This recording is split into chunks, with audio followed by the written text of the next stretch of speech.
Our purpose is to help existing LCMS congregations plant new worshiping communities through the development of house church planters who operate under the supervision of the regularly called and ordained LCMS pastors serving those congregations.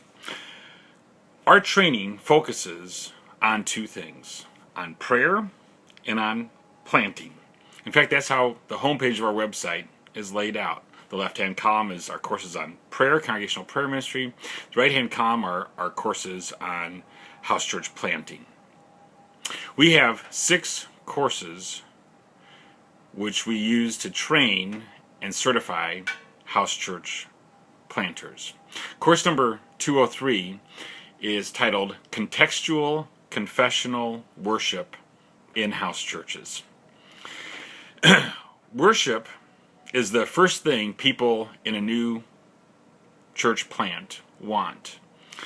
But usually the last thing they are prepared to be able to provide properly. One of the things that I've learned by being involved in 2 church plants personally is that once you start offering worship, you have committed a significant percentage of your time and resources to that endeavor alone. And so it's very important to have this part of your ministry thought through before beginning.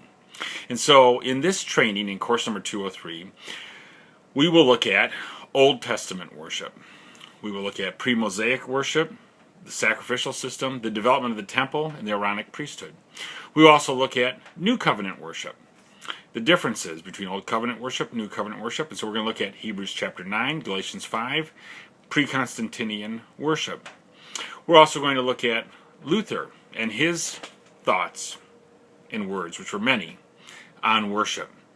We'll look at his liturgy, his 3 models for worship, and his thoughts regarding the early church fathers' approach to worship.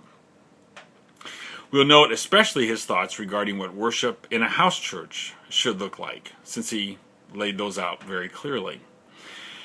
And it's my opinion that if you want to get a better understanding regarding Luther's thoughts on worship, well, it's pretty simple. Read Luther.